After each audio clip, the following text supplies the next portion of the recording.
Dragon Ball daima.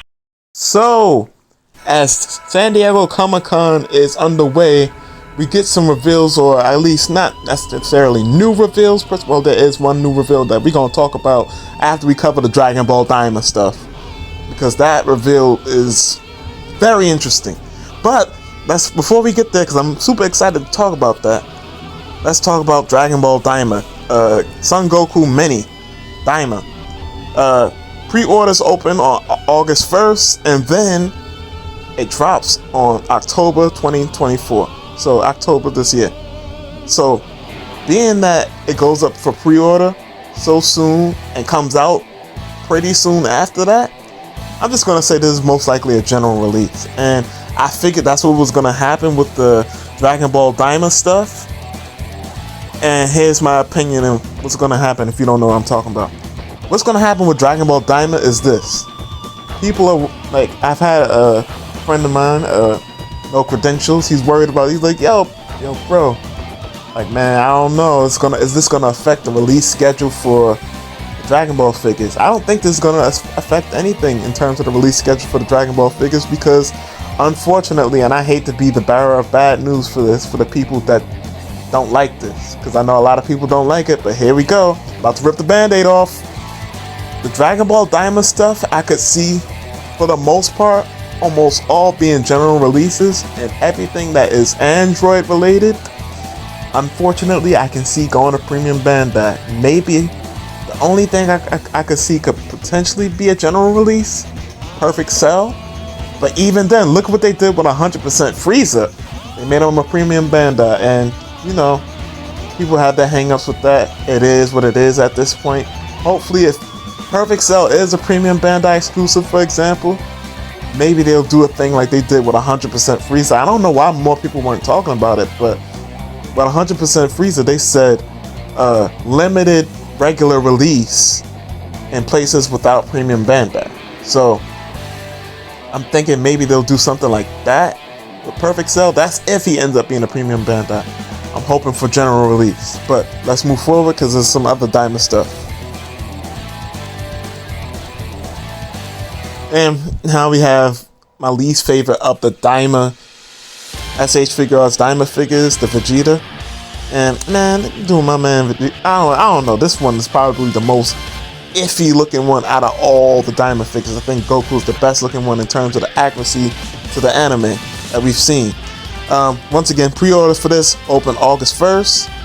Now the release for this is November 2024, November of this year.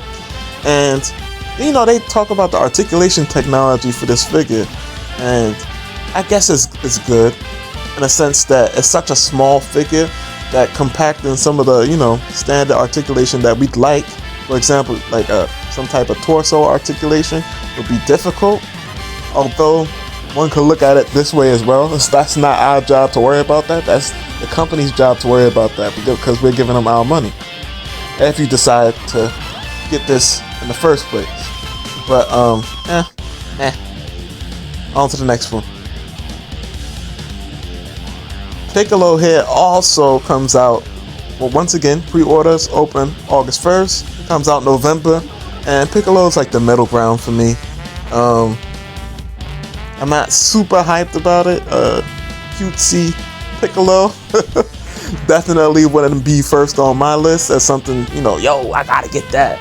But you know, it's cool.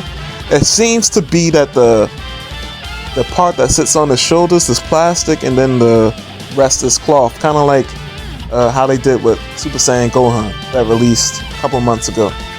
That being said, let's get to the meat and potatoes, because I got some discussion to talk about. Dragon, rock the dragon. So here we go. We have this that came out of nowhere. I mean, it came out of nowhere, but not really. This is still like some Android era Goku stuff that we're dealing with. But S.h.Figuarts Super Saiyan Goku Z Fighter.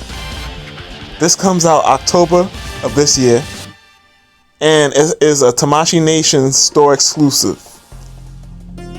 So with this figure, This is a very interesting figure. Why? Swipe through the pictures real quick. Well, one, I think they did a pretty good job with that, with the effect of having the figure glow. But two, I don't know what, this could have easily been like the first fully clothed 3.5, 3.0 what era, Goku. But they decided to use an older mold. This was perfect for a new mold. This would have been a perfect debut for Goku on a 3.5 mold, whatever you want to call it. I call it 3.5 because the 3.5, they tend to have the soft crotch piece and in combination with the soft gi part that goes over the torso. But that being said, this is interesting because this is extremely specific in terms of the reference that they're using. They basically made a Goku specifically from the artwork of the intro of Dragon Ball Z. And if they're getting that specific with different versions of characters or making figures based off of specific artworks, this could be, how do I say, trouble? Because it's one thing to have an artwork based off of a specific artist, see Toyotaro's Ultra Instinct Goku. But to specifically drop the figure, a figure based off the artwork from the intro, that is extremely specific. And if we could get that specific, I see if you guys can guess, the sky is the limit. And my good man Cyrus was worried even when they dropped the Toyotaro Goku, because in his experience with the Gundam line, they had so many different versions of a same mobile suit or whatever it's called, right? Or mech suit. And he had a fear that something like this would happen. I didn't think that they would get this specific though. Specifically from the intro. That is because now you can basically release how many different versions? And it was already releasing a bunch of different versions of Goku before. But also, before I forget, as cool as this head sculpt is, because I do think this head sculpt is pretty cool, another thing I suspect with this figure is that it's going to suffer from World Tour Goku. The World Tour Goku effect. Now, if you don't know what I mean, this is what I mean. If you guys remember, Tamashii Nation's World Tour, they started off, what was this, in 2023? Or what have you? Yeah, I think it was 2023. Early 2023, they did the World Tour, where they stopped in New York first. I live in New York. And I was able to pick up that World Tour exclusive Goku, and then literally, I kid you not, it was like 2 or 3 months later, they revealed the legendary Super Saiyan Son Goku. So, it's the same exact Goku with an updated mold and everything. Updated sculpt, the best that they have to offer, or they seemingly have to offer at this point in time. At that point in time, and it was like, wow, what was the point in getting the World Tour Goku if you was just gonna give me this updated Namek Saga Goku? Since they both Namek Saga Goku, it's just literally later in the fight, his shirt is fully torn off. The same exact Goku, and I could see them doing something very similar with this. And I'm just gonna say, keep your head on a swivel, and just be mindful of how Tamashii, they of course they're a business, so they're trying to make money. So just be mindful of certain things, so that way you don't have to spend extra money if you don't want to. But if you do, hey, have at it. It's your bank account, it's your money. You can do what you want. All of that being said, this has been Bombastic Plastic. Once again, this is a pretty cool. I actually like this reveal, but it's very bittersweet for me, for the aforementioned reasons. But this has been Bombastic Plastic. Stay fantastic and have a blessed day.